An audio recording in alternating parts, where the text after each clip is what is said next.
বলবো কতবার? আল্লাহ বলেন বলো বারবার। আপনি কেমন যেন বললেন, মালিক আমি তো আজকে বারবার বলেছি, আমি ফজরেও বলেছি, আমি জোহরেও বলেছি, আমি আসরেও বলেছি। মালিক বলেন ফজর জন্য আসর নয়, শতবার বলতে থাকো। আপনি বলবেন মালিক আমি তো শতবার বলেছি। মালিক বলেন তুমি সহস্রবার বলতে থাকো, সহস্রবার বলেছি। তুমি লক্ষবার বলতে থাকো, লক্ষবার বলেছি। তুমি কোটিবার বলতে থাকো। তোমার সারা জীবন লাগায়া প্রতিদিন প্রতি নামাজে তুমি বলতে থাকো সুবহান রাব্বিয়াল আ'লা, সুবহান রাব্বিয়াল আযীম। বলতেই থাকো, বলতেই থাকো। বলতে বলতে তোমার হুঁশ থাকা পর্যন্ত, একেবারে আশ্রয় আসার আগ পর্যন্ত তুমি বলতেই থাকো সুবহান।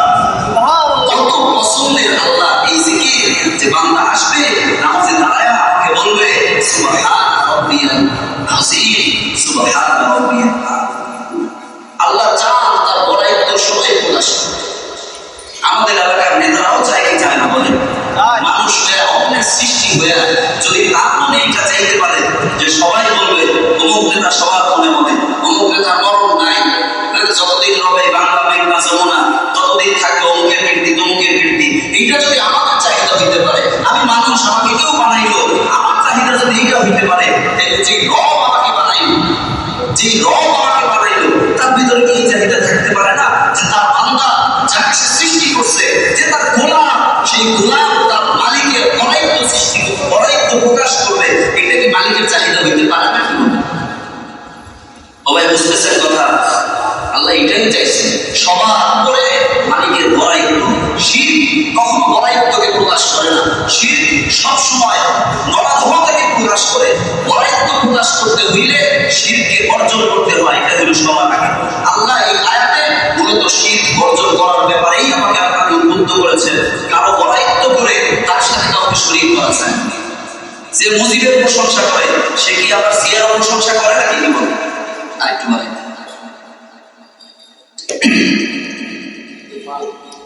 কিছু তো আছে চাকা, চাকা বোঝেন তো, মানে খাওয়া পার্টি আর যেখানে খাওয়া পায় ওখানেই যায়। এদের তো কোনো আদর্শ নাই, এদের কোনো ধর্ম নেই, এদের হিসাব। যখন যেই দল ক্ষমতায় থাকে ওই দলের পিছনে হাঁটে। এইরকম কিছু পাবলিক আছে আমাদের সমাজে, তো তাদের হিসাব বা এদের কোনো আদর্শ নাই। এদের কথা বলতেছে, এরা হলো মুনাফিক মার্কা মানুষ। মুনাফিকদের চরিত্র এটা কোরআনেও খুব হীনভাবে উপস্থাপন করা হয়েছে। ইন্নাল মুনাফিকিনা ফি দারকিল আসফালি মিনান নার, খুব হীনভাবে উপস্থাপন করা হয়েছে। তো এদের হিসাব বা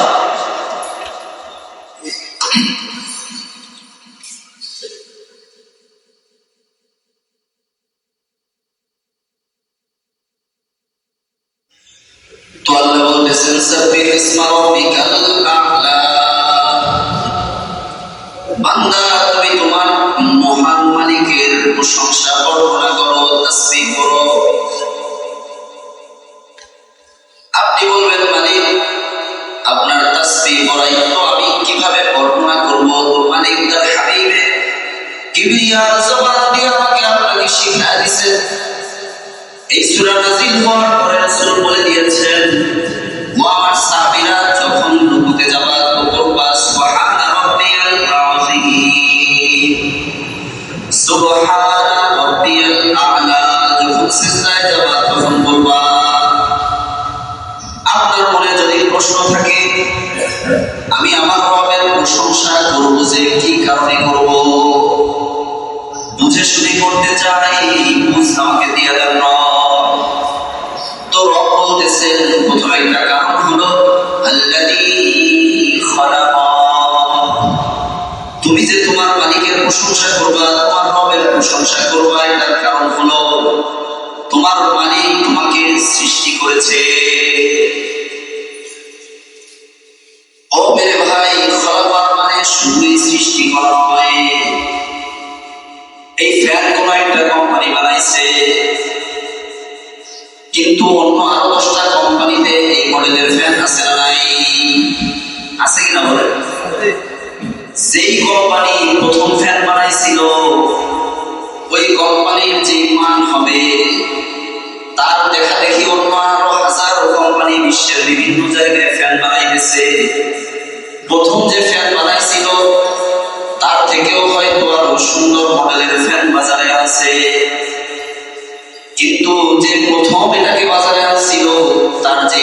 হবে, অন্যদের কি সেই মান হবে নাকি?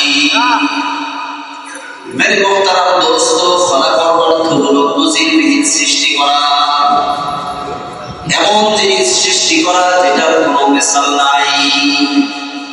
রব আমাকে আপনাকে বানাইছিলেন বেমিসাল। আমাদের মতো কোনো কিছুই ছিল না, বাবা আদমের মতো কিছুই ছিল না, মা হাওয়া আলাইহিস সালাতু ওয়াস সালামের মতো আর কিছুই ছিল না। রব কোনো কিছু দেখে আমাদেরকে বানান নাই, একেবারে বেমিসাল বানাইছেন। এই একটা তরজমা যেমন হইতে পারে, দ্বিতীয় আরো একটা তরজমা হইতে পারে, ওইটা তো আরো শানদার, আরো মানওয়ালা। ও মেরে ভাই, যদি একটু লক্ষ্য করি, আমরা রব্বুল আলামিন মানুষ তো বানাইছেন, হাজার মানুষ আমরা দেখতে অনেকটাই একই রকম, নাক কান চোখ হাত পা সবই আমাদের একই রকম, কিন্তু দুনিয়াতে এমন কোন দুইজন মানুষ নাই যে দুইজন মানুষ সবকিছুই একরকম। কথা বলেন ঠিক কিনা?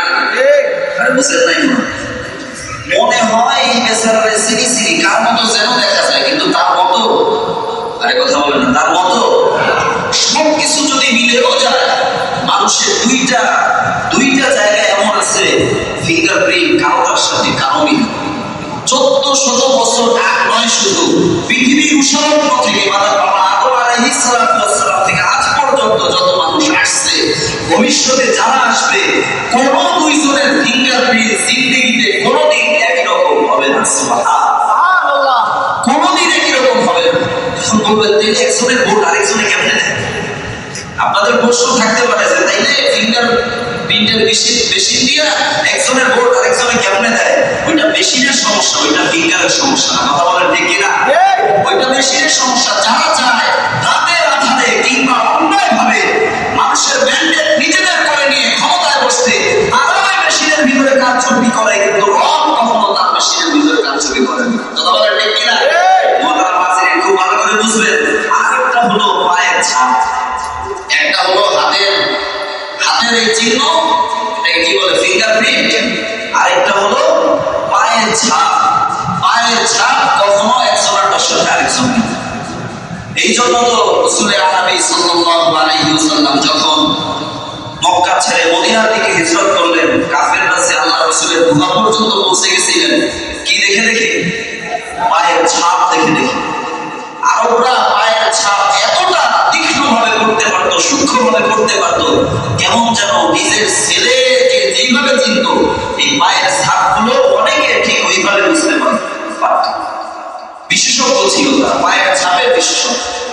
তো যাই হোক, একটু যদি আমরা শুধু এই বিষয়টার দিকে কল্পনা করি যে রবের এই যে গোডাউন, মানুষ বানানোর যে গোডাউন, এই গোডাউনে আমার মতো হাজারো মানুষ আছে, কিন্তু আমার মতো দ্বিতীয়টা নেই। কথা বলেন ঠিক কিনা? আমার মতো দ্বিতীয়টা আছে না। আরে বান্দা, তোমার মতো দ্বিতীয়টা রব বানান নাই। তুমি একজনই, তোমার মতো দ্বিতীয় কেউ নাই। তুমি কেউ এটা ভাবো না যে আমার রব একক, আমার রব আমাকে বানাইছিল একক। আমার মতো কেউ নাই, কারোর সাথে তোমারটা মিলে না, তোমার সাথেও কারোটা মিলে না। এত লক্ষ কোটি মানুষ দুনিয়ার বুকে আসলো, কেউ কারোর সাথে মিললো না। করে তোমরা তো দুইটা এরকম বলে বানায় দেখাও, এমন জিনিস এরকম বানায় দেখাও যে হাজার রকম বানাইছো, দ্বিতীয়টার সাথে মিলে। অথচ আমি আপনি আসলাম তো আমার মা বাবার ভিতর থেকে, তারা একরকম, আমরা আরেক রকম, দেখতেও আরেক রকম, সবকিছু কখনোই মিলে যায় না। মানুষের একটা সাজে করা তো ঠিক আছে, কিন্তু পার্থক্য আছে না? আল্লাহ এটাই বলতেছেন, আল্লাযী খালাকা, যিনি সৃষ্টি করেছেন তোমাকে প্রত্যেককে আলাদা আলাদা করে, কারো মতো কেউ নয়, কেউ কারো মতো নয়, সবাই সবার মতো। তাইলে রবের এই যে গোডাউন, রবের এই গোডাউনে আছে, তাইলে কত সুবহানাল্লাহ। আরে আল্লাহ তাসবিহ করার জন্য, আল্লাহর বড়াইকে ঘোষণা করার জন্য এই একটা বিষয়ই তো যথেষ্ট। মালিক বলতেছেন, তুমি আমার প্রশংসা করবা। কেন করবা জানো? দেখো, আমি না তোমার মতো হাজারো মানুষকে বানিয়েছি, কিন্তু তোমাকে একটাই বানিয়েছি। কেউ তোমার সাথে মিলবে না, তুমিও কারোর সাথে মিলবে না। তোমার যদি আমার প্রশংসা করার প্রয়োজন পড়ে, এর যদি কোনো দলিলের দরকার হয়, তাহলে তুমি দলিলটা নিয়ে নাও যে দেখো, আমি না আর কারো মতো নয়, আমার মতো আর কেউ নাই, আমি আমার মতোই। আমার রব যেমন আলাদা, রব আমাকে বানিয়েছিল। সুবহানাল্লাহ। আল্লাহ করেছি। কোন ধরনের মিসাল বা নজির ছাড়া বান্দা আমি তোমাকে সৃষ্টি করেছি। আল্লাযী খালাক, ও বান্দা আমি তোমাকে শুধুই সৃষ্টি করি নাই, শুধু সৃষ্টি করেই ক্ষান্ত দিছি এমন নয়। দুনিয়ার বুকে বিজ্ঞানীরা হাজারো জিনিস তৈরি করে, কিন্তু তৈরি করার পরে একটা আরেকটার সাথে ঝামেলা লেগে যায়। নেগেটিভ পজিটিভের সাথে মিলানো যায় না, পজিটিভ নেগেটিভের সাথে মিলানো যায় না। বান্দা আমি নাকের ছিদ্র এমন ভাবে দিছি যেটা চোখের সাথে লেগে যায় নাই। তোমার দাঁতগুলোকে আমি এমন ভাবে সাজাইছি, জিহ্বাটাকে এমন ভাবে রাখছি, চাইলে কিন্তু জিহ্বাটা প্রতিনিয়ত দাঁতের চিবায় করতে পারতো কি পারতো না বলে? মাগার আল্লাহ রাব্বুল আলামিন এমন এক শান দিয়ে আমার জিহ্বাকে বানাইছেন, এমন হুকুম দিয়ে দিয়েছেন, হাজারো বার দুই পাটি দাঁত আমি আপনি একসাথে করতেছি, লাগিয়ে জিহ্বায় কামড় খায় না। নরম একটা জিনিস যদি শক্ত জিনিসের জিহ্বায় পড়তো তাইলে কি অবস্থাটাই হইতো? আপনাদেরকে এই কথা বলতে গিয়ে কতবার জিহ্বা দাঁত নাড়াইলাম। ও মেরে ভাই, কোন একবারও কি এটা খেয়াল করে নাড়াইতে হইছে যে আমার জিহ্বাটা যেন দাঁতের সাথে না লেগে যায়? তো আল্লাহ এটাই বলতেছেন, আমি যেমন সৃষ্টি করেছি তোমাকে বেমিসাল নজির ছাড়া একটাকে আরেকটার মতো করি নাই বান্দা, সেই সাথে সাথে আরো একটা কাজ কিন্তু আমি করছি, সেটা হইল তোমাকে আমি সামঞ্জস্যপূর্ণ করে বানাইছি। শুধু তোমাকে নয় তাম বিশ্বকেই আমি সামঞ্জস্যশীল করে বানাচ্ছি। ফলের দিকে যদি একটু লক্ষ্য করি, নারকেলটার পানি যদি উপরে দিতেন, ছোয়াটা যদি ভিতরে দিতেন, তাইলে অবস্থাটা কি হইতো? সবাই কথা কি বুঝতেছে? কেমন অবস্থাটা হইতো? এটা খাওয়ার কোনো উপায় ছিল? আল্লাহ কতটা সামঞ্জস্যশীল করে বানায়। আচ্ছা, হাতি চোখ দুটো কত ছোট করে বানাইলেন, প্রাণীটা কত বড় করে বানাইলেন, চোখ দুটো তো ছোট করে বানাইছেন, আবার এই চোখ দুটোর পিছনে প্রোটেকশন দিয়ে দিয়েছেন যাতে ও শরীরটাকে না দেখতে পারলে তো সবকিছু তছনছ করে দিত। তাইলে কি করণীয়? আল্লাহ এটাকে এমন ভাবে বানাইছেন ও যাতে ওর শরীরটাকে না দেখতে পায়, মানুষের ক্ষতি যেন না করে। তাইলে সামঞ্জস্যশীল হইল কি হইল না বলেন? আচ্ছা, গরু আমরা তো ঘরে পালি না, অনেকেই গরু হাতি নাইলে কম দেখা যায়, গরু পালি না আমরা অনেকে। আচ্ছা, একটা গরুর শরীর যত বড়, ও যদি ওর শরীরের এই বরত্ব পরিমাণ খাবার গ্রহণ করতো, ওর পেটটা যত বড়, এই পরিমাণ খাবার যদি ও গ্রহণ করতো, তাহলে তো সারাদিনে 10 জন মানুষের খাবার খাইতো বলে। কিন্তু ওই পরিমাণ তো খায় না। কখনো কি ভাবছেন কেন?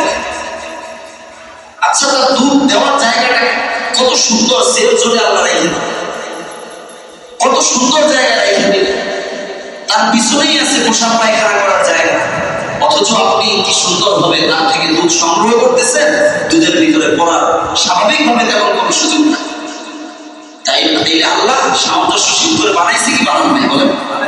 আর আপনারা কথা বুঝেন নাই মনে হয়? আল্লাহ মানুষের ভিতরেও সামঞ্জস্যতা বানিয়েছেন, আল্লাহ নারীকে নারী করে বানিয়েছেন, পুরুষকে পুরুষ করে বানিয়েছেন। আল্লাহ এই সামঞ্জস্যতা করেছেন যে সবাই যদি পুরুষ হয় অথবা সবাই যদি পুরুষের মতো হয়, তাহলে নারীর কিছু দায় দায়িত্ব আছে না নাই বলুন? আপনাদের নারীদের মনে হয় কোনো দায় দায়িত্ব নেই, তাহলে আল্লাহ রাস্তা বিয়ে করে দিচ্ছেন চাইয়া এখন খাই গিয়ে নাকি নাই মনে হয় কোনো দায়িত্ব আছে না নাই? আল্লাহ নারীকে ঘরের নারী করে বানিয়েছেন, নারী তুমি ঘর সামলাবা, পুরুষ তুমি বাহিরের শক্ত সমর্থবান কাজগুলো তোমার শক্ত হাতে সামাল দিবা।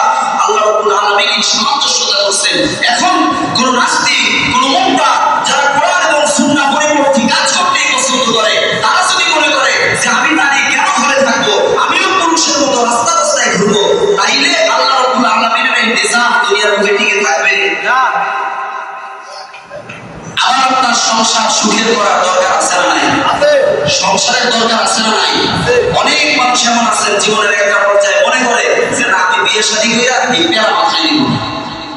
এরকম চলতে চলতে যখন 40-45 বছর হয়ে যায়, তখন বুঝতে পারে যে জীবনে যদি কোনো ভুল করে থাকি সেটা হইল যথাসময় শাদী না। কারণ আমার যদি আজকে বিবাহ শাদী থাকতো, আমার মাথায় হয়তো সংসারের পেশাই থাকতো, কিন্তু আমার একটা পরিবার থাকতো। পরিবার আমাদের সবার শান্তির জায়গা কি জায়গা বলেন?